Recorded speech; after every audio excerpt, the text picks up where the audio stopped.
There is a word in your New Testament that appears about 120 times. One word, one language, one meaning. But your English Bible translates it two different ways, and that quiet split may have shaped everything you believe about the most hated man in history. When God does it himself, your Bible calls it deliver, but when Judas does it, your Bible calls it betray. Same word, same act, handed over. Judas Iscariot. The name itself has become an insult in every language the gospel has ever touched. Nobody names their son Judas. 2,000 years of sermons have made him the villain of villains, the traitor with the kiss. But underneath his story sits a question most teachers step around. The Psalms described his betrayal 1,000 years before he was born. Zechariah wrote down the price to the exact amount 5 centuries in advance. Jesus knew from the beginning and said so out loud at the table. So be honest with the question. If heaven saw it coming, if heaven wrote it down, did Judas ever really have a choice?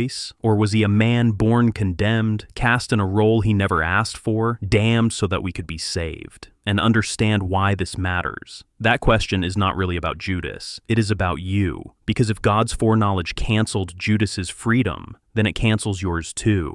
Every promise you have ever prayed over your own future hangs on this answer.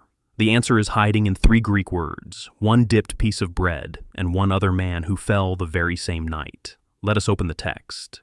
The word is paradidomi, para, alongside, didomi, to give, to hand over, to place into someone else's hands. That is the whole meaning. It is what a courier does with a package. It is what a teacher does with a tradition, passing it down to students. The word itself carries no treachery at all. Now watch what your translation does with it. Matthew 26 verse 15. Judas goes to the chief priests and says, "What will you give me? And I will hand him over to you." Your Bible says, betray. Romans 8 verse 32. He that spared not his own son, but handed him over for us all. Same verb. Your Bible says, delivered him up. Galatians 2 verse 20.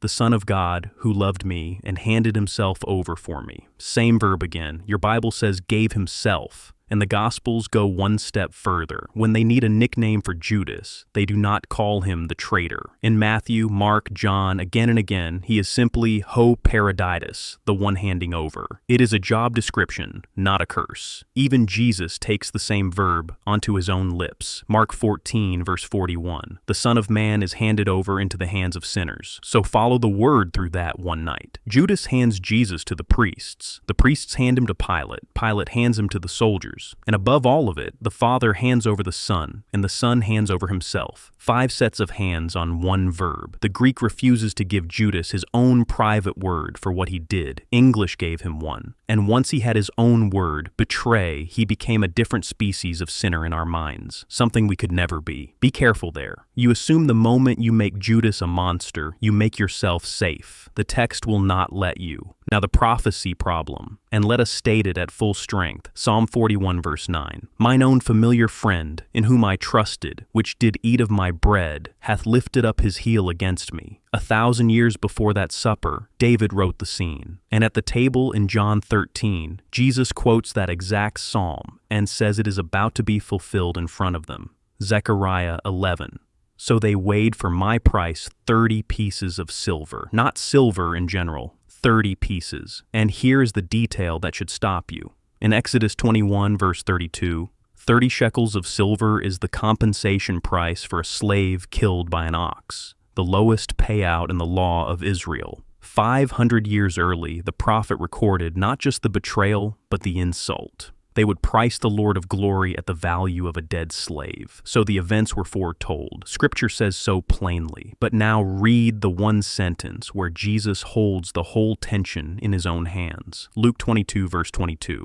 And truly the Son of Man goeth, as it was determined, but woe unto that man by whom he is betrayed, as it was determined. In Greek, kata to horismenon, from horizo, to draw a boundary line. It is where we get the word horizon. The cross was marked out, the line was drawn, and in the same breath, in the same sentence, woe unto that man. Determination and responsibility, side by side, 1 comma apart. Jesus saw no contradiction there.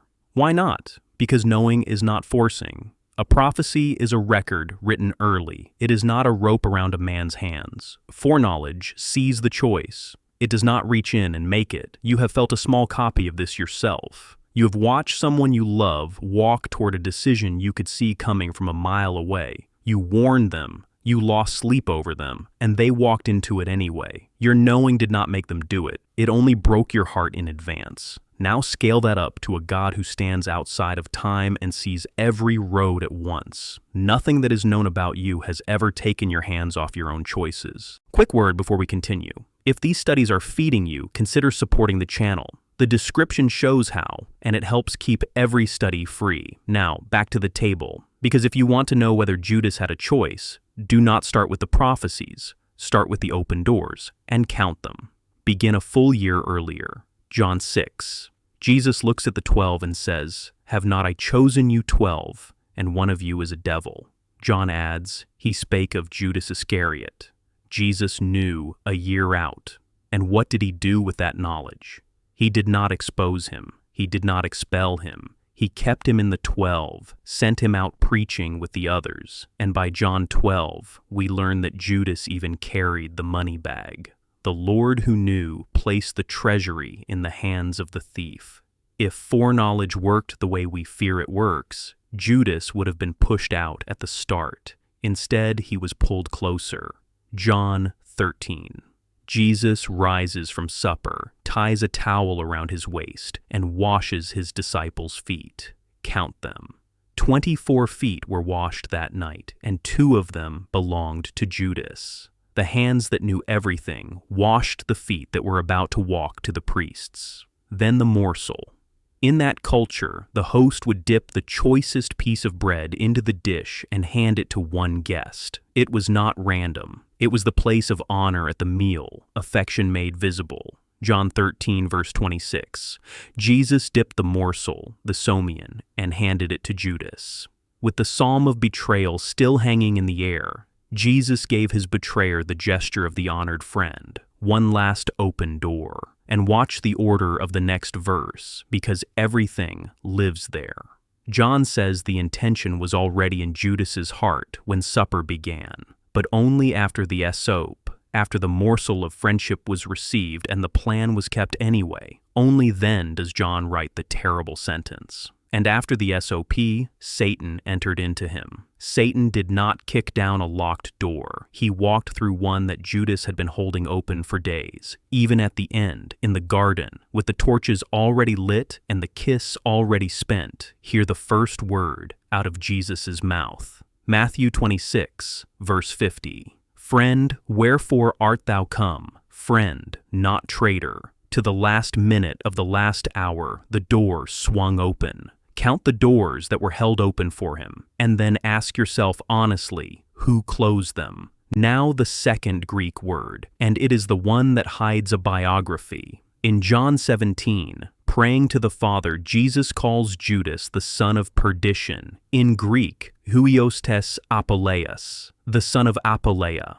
the son of loss, of ruin, of destruction. That sounds like a birth certificate, a label stamped on him from eternity. It is not. Son of, in Hebrew speech, describes character, not ancestry. James and John were sons of thunder. Barnabas was a son of encouragement. A son of Apoleia is a man whose life has come to be defined by loss. It is not the name he was born with. It is the name his choices wrote. And here is the detail that should raise the hair on your arms. Turn back to Bethany, just days earlier. A woman breaks an alabaster flask of perfume worth a year's wages and pours it over Jesus. And a voice at the table objects, "Why this waste?" In Greek, why this apoleia? And John tells us plainly who led that complaint.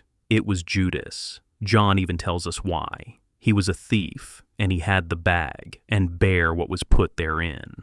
The concern for the poor was cover for a hand already in the purse. Sit with that. The son of Apoleia looked at worship poured out at Jesus' feet, and the word he chose for it was apoleia. He named devotion with the very word that would become his own name. What he called the perfume, heaven would one day call him.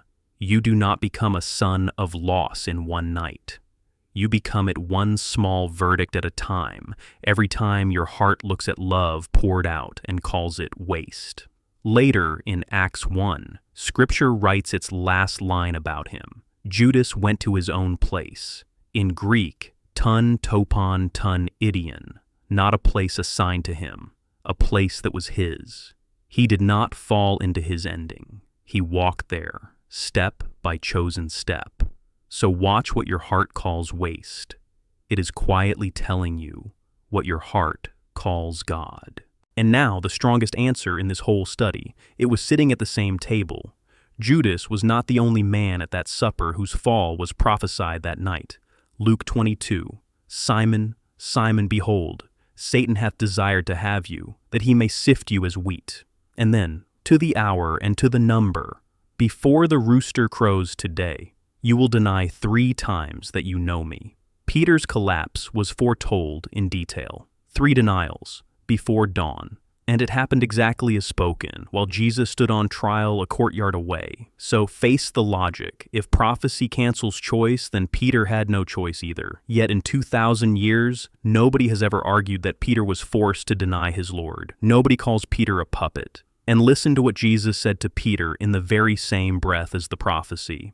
But I have prayed for thee, that thy faith fail not. And when thou art converted, strengthen thy brethren. Read that again.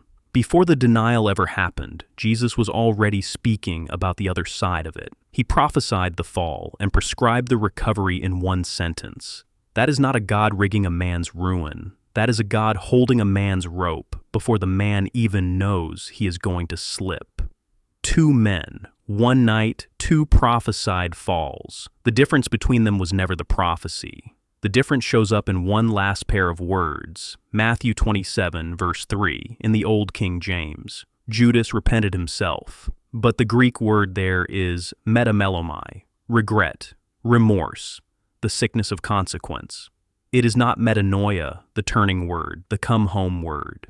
Judas felt the full weight of what he had done. His conscience worked perfectly, and then he carried all that weight to the wrong altar. He went back to the priests, the men who had paid him, and they shrugged at him. What is that to us? See thou to that. The system he had served had no mercy to sell him. Peter went out and wept bitterly. Same night, same broken heart. But when morning came, Peter turned his failure toward Jesus, and on a beach in Galilee, the risen Lord served him breakfast and handed him back his calling. 3 questions for 3 denials. Both men fell as foretold. The prophecy wrote neither ending. The direction did. Your failure was never the question. The direction you carry it is. There is an old kind of document that explains this whole study, a harbor chart. For centuries, sailors have trusted their lives to charts. Every rock beneath the water is marked in ink, drawn long before your ship ever left port. The chart knows the danger ahead of you. It has always known.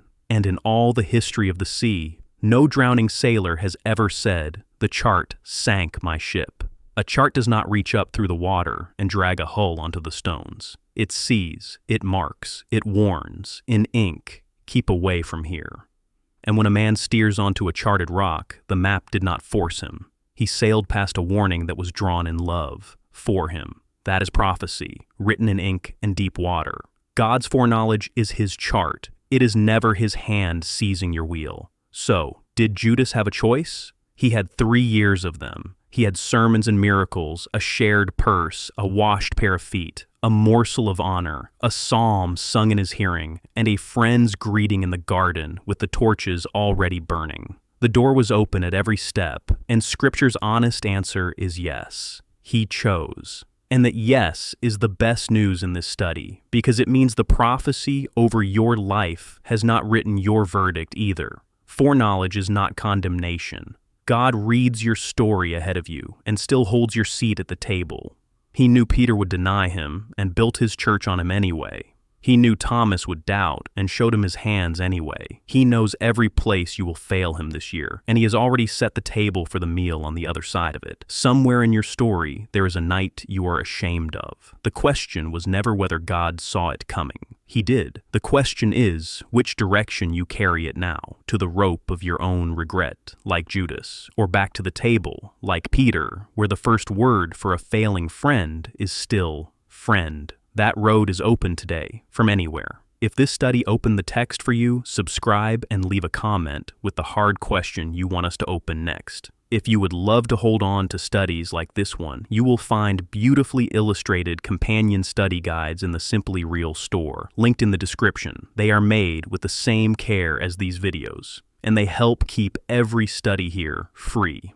And may the God who handed over his own son for you, and who has already read every page of your story, meet you at the exact place you thought was your ending, and walk you home.